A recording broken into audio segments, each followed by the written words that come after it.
الحمد لله رب العالمين بارئ الخلائق أجمعين.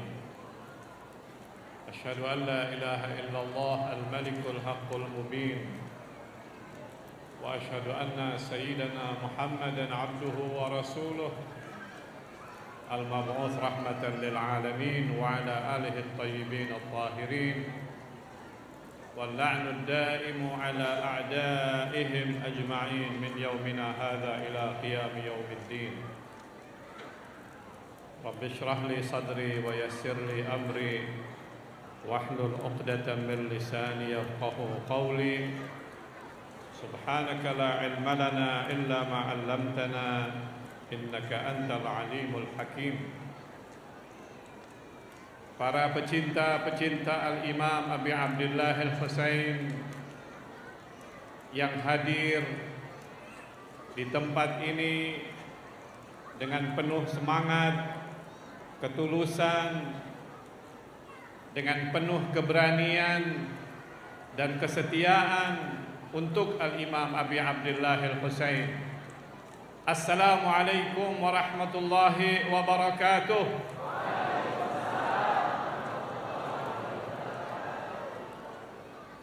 Alhamdulillah, kita bersyukur kepada Allah Subhanahu wa ta'ala.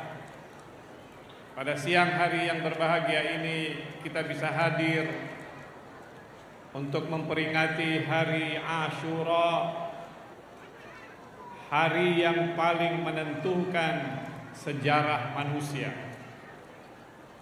hari yang paling menentukan perjalanan sejarah Islam yang original, Islamnya Muhammad sallallahu alaihi wa alihi wasallam. Revolusi Imam Husain, syahadahnya Imam Husain di Karbala dilanjutkan oleh semangat-semangat para pecintanya,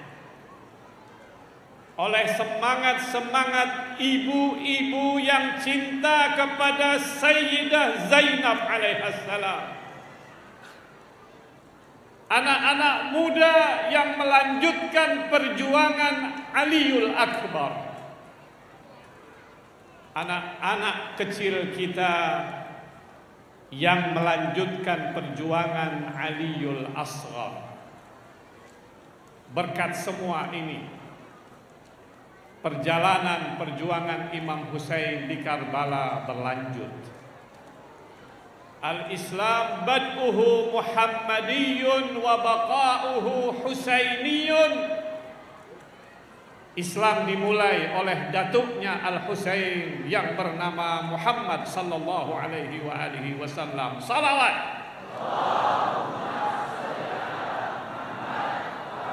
Dan dilanjutkan oleh Al-Imam Abi Abdillah Al-Husain. Kelanjutan Islamnya Rasulullah yang benar, yang tidak terkontaminasi oleh cara-cara dan tradisi Arab jahiliyah, adalah karena perjuangan dan syahadah Imam Abi Abdillah Al-Husain di Karbala. Karena itu kita sekarang ini, bapak-bapak dan ibu-ibu, kita tidak pernah lupa untuk menyahuti seruan Imam Abi Abdillah Al-Husain. Hal min nasirin yansuruni. Ibu-ibu yang jawab, bapak-bapak diam. Hal min nasirin yansuruni. Bapak-bapak yang jawab, ibu-ibu diam. Hal min nasirin yansuruni. Subhanallah. Gema suara yang datang dari Republik Indonesia, yang datang dari bumi pertiwi yang kita cintai, menyahuti seruan Al-Imam Abi Abdillah Al-Husain. 1400 tahun yang lalu beliau mencari orang-orang yang setia kepadanya untuk menyahuti seruannya Semua kita kemudian menjawab, hal min nasirin yansuruni, hal min mughithin yughithuni, hal min zabin yadhubbu an harami Rasulillah. Mudah-mudahan labbaik kita didengar oleh Allah, dan mudah-mudahan labbaik kita akan dikabulkan oleh Allah Subhanahu wa taala. Kita doakan mudah-mudahan semua kita bisa ziarah Karbala. Mudah-mudahan semua kita bisa ziarah Arba'in. Kita bisa menapak tilasi Sayyidah Zainab alaihassalam. Kita bisa melanjutkan perjuangan Abi Abdullah al-Husain. Demi apa? Demi kita bisa memperbaiki umat Muhammad sallallahu alaihi wa alihi wasallam. Ayyuhal muslimun rahimakumullah. Imam Husain ketika berjuang di Karbala, tujuannya ingin memperbaiki umat Muhammad sallallahu alaihi wa alihi wasallam. Tidak punya tujuan pribadi. Imam Husain katakan, innama kharajtu li talabil islah fi ummati jaddi. Aku keluar bukan karena ingin membuat kerusakan. Aku keluar bukan karena ingin melakukan kezaliman. Aku keluar bukan karena ingin merampas hak orang. Sebagaimana kita semua juga melanjutkan perjuangan Husain. Kita hadir di sini bukan karena kita ingin mengambil hak orang, bukan karena kita ingin melukai hak orang, bukan karena kita ingin melakukan keonaran. Para pejabat harus tahu itu. Penguasa harus tahu itu.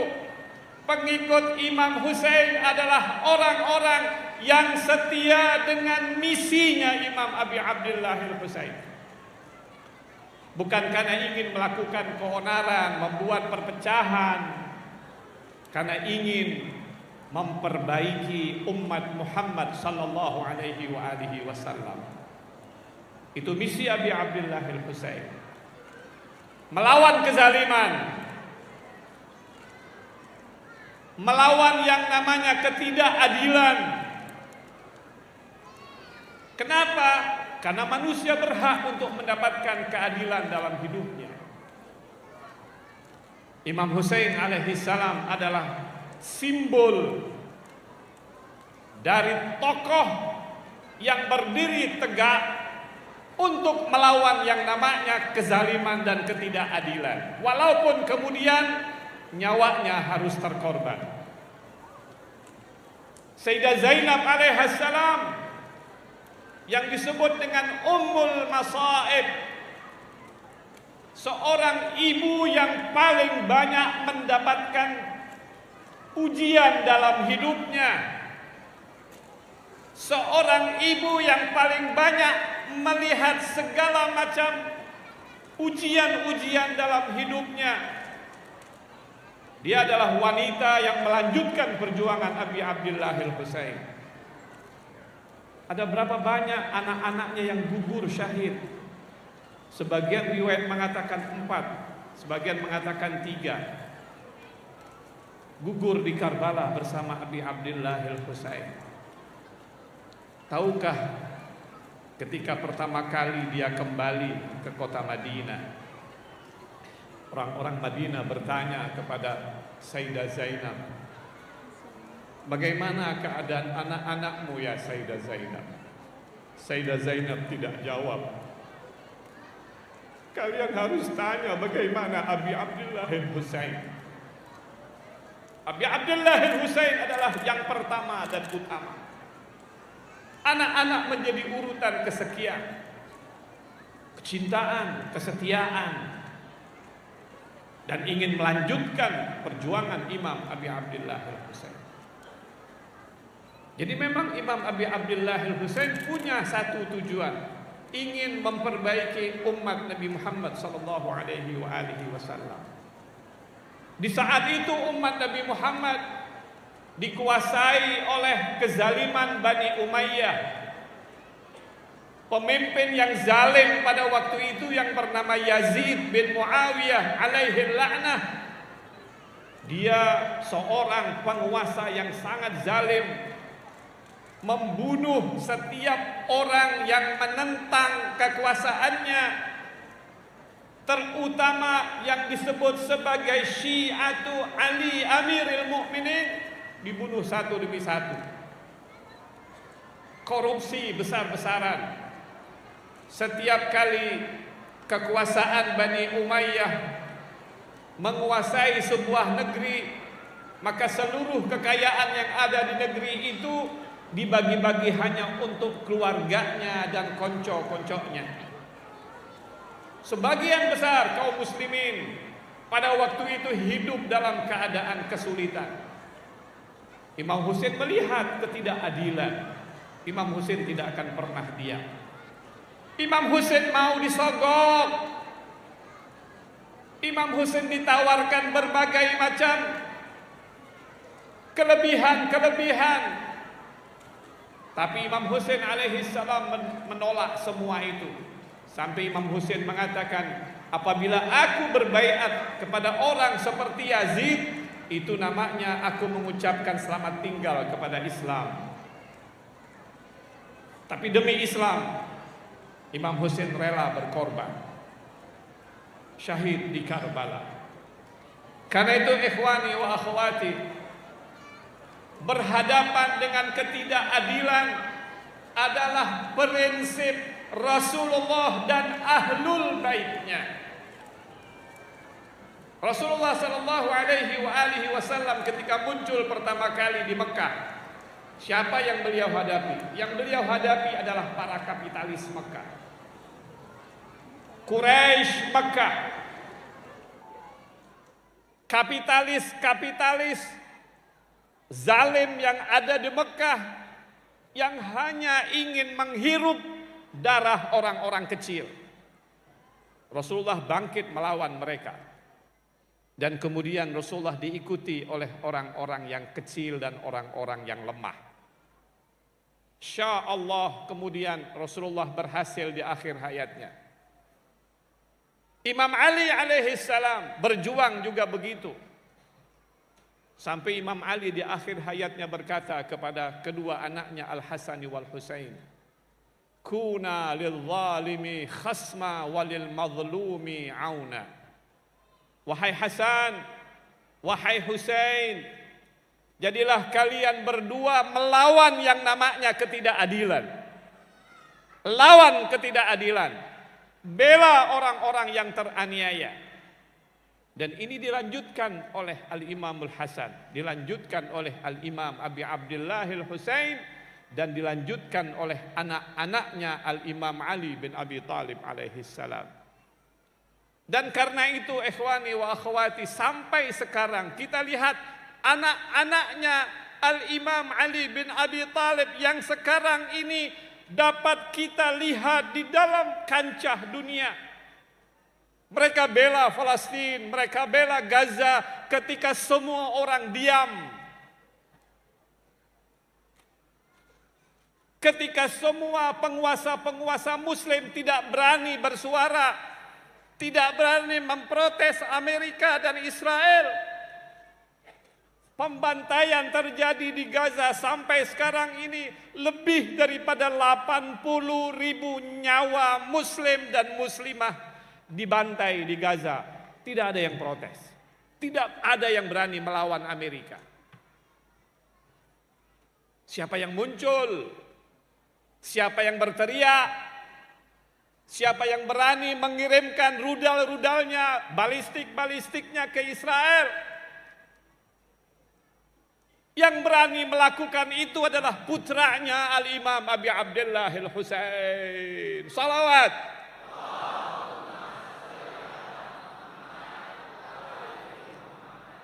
Yang berani melakukan itu adalah putranya Imam Ali bin Abi Thalib, Sayyid Hasan Nasrullah, Sayyid Ali Khamenei, Sayyid Abdul Karim Al-Houthi, dan sekarang alhamdulillah muncul lagi seseorang yang paling ditakuti oleh Amerika yang bernama Sayyid Mujtaba Khamenei.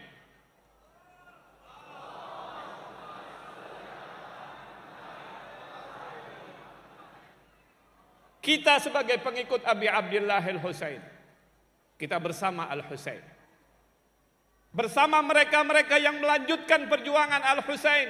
Karena itu kenapa kita diajarin setiap hari kita berkata, inni silmun liman salamakum wa harbun. Artinya aku berdamai dengan orang yang berdamai dengan kalian wahai Ahlul Bait, dan berperang dengan orang yang berperang dengan kalian wahai Ahlul Bait. Kita berdamai dengan orang yang berdamai dengan Ahlul Bait, dengan Islam. Tapi ketika mereka memerangi kaum muslimin, menjajah, lalu kemudian mereka ingin bersikap yang sangat zalim kepada kaum muslimin, kita diajarkan untuk melawan mereka. Memang fisik kita tidak di sana. Fisik kita tidak bersama Al-Husain 1400 tahun yang lalu. Tapi saya tanya kepada ibu-ibu dan bapak-bapak, sekiranya bapak-bapak dan ibu-ibu di hari Karbala itu hadir, kira-kira Anda akan berpihak kepada siapa? Ibu-ibu akan berpihak kepada siapa? Bilang labbaika ya Husain. Labbaika ya Husain. Labbaika ya Husain. Labbaika ya Husain. Kita berpihak kepada mereka. Kita tidak boleh diam. Kita tidak boleh diam. Kita berpihak. Minimal hati kita berpihak, suara kita berpihak, media kita berpihak. Karena bapak dan ibu-ibu, ketika mayoritas kaum muslimin diam, maka mereka menang. Jumlah orang Islam sekarang di dunia 1,4 miliar.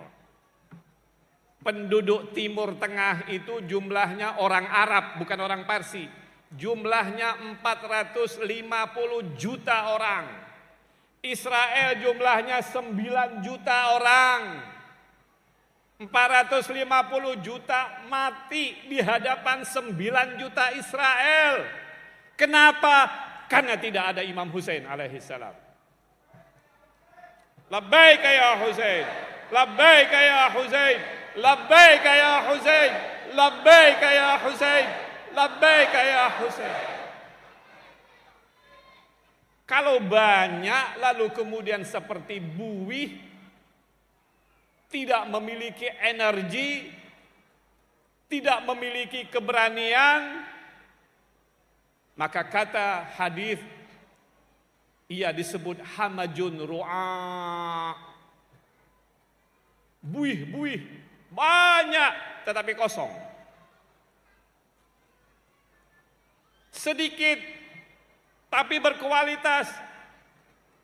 Itu yang akan bisa merubah segalanya. Di Karbala 72 orang yang syahid. Sebagian riwayat mengatakan 100 orang yang syahid. Dari kalangan Ahlul Bait hanya belasan orang. Sebagian mengatakan 18, sebagian mengatakan 25 orang yang syahid. Tapi gemaknya sampai sekarang. Gemaknya sampai sekarang. Semangat pengikutnya sampai sekarang.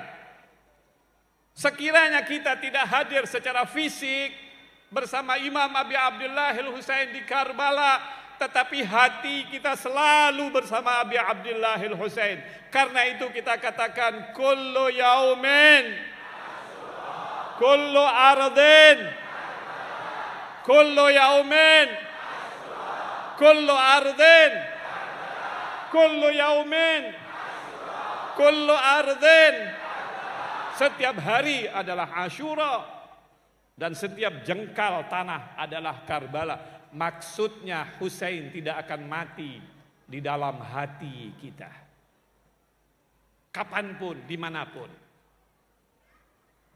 Anda yang ada di Indonesia, si fulan yang ada di Australia, si fulan yang ada di Irak, si fulan yang ada di Amerika, si fulan yang ada di Kutub Selatan, si fulan yang ada di mana-mana di dunia ini, apabila dia pecinta Al-Husain, pasti dia semangat. Pasti dia punya tanggung jawab ingin membela agama Rasulullah sallallahu alaihi wasallam. Imam Husain sampai berkata, "In kana qatli, apabila aku ini terbunuh demi Islam wal muslimin, duhai sayap-sayap, faya suyufu khudhini. Apabila memang aku harus terbunuh demi Islam, demi tegaknya agama Muhammad sallallahu alaihi wasallam, baginya itu adalah sebuah kemuliaan." Dunia tidak faham, Amerika enggak faham, Israel enggak faham bahwa pecinta-pecinta Husain merindukan syahid di jalan Allah lebih daripada seorang bayi melindungi puting susu ibunya. Pengikut Al-Husain merindukan syahid lebih daripada seorang bayi merindukan ASI daripada ibunya. Itu dikatakan oleh syuhada Karbala. Karena itu Amerika enggak paham, Israel enggak paham, orang-orang yang berjalan di belakang Amerika enggak paham, orang-orang yang kompromi dengan Amerika dan Israel enggak paham.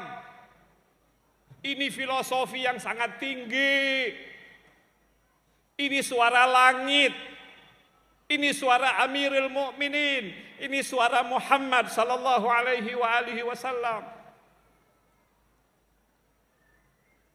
Karena itu kenapa kullu yaumin Asyura, kullu ardin Karbala. Shallallahu ala Muhammad wa ali Muhammad.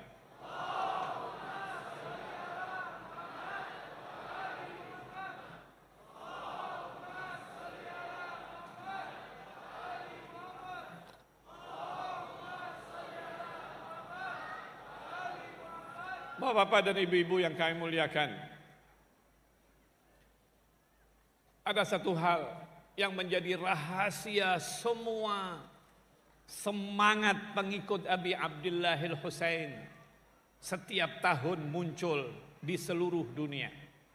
Jumlah Syiah di seluruh dunia sekarang ini tidak kurang daripada 5-600 juta orang.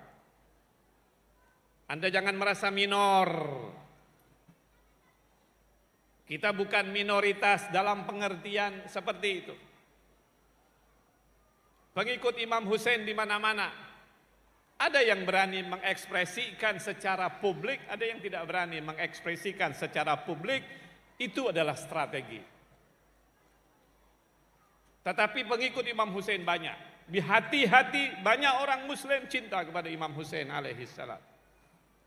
Setiap tahun hari ini Asyura di seluruh dunia jutaan pengikut Imam Husain tumpah di jalan. Jutaan pengikut Imam Husain alaihissalam berteriak-teriak labbaika ya Husain. Semangat tidak pernah padam. Rahasianya satu.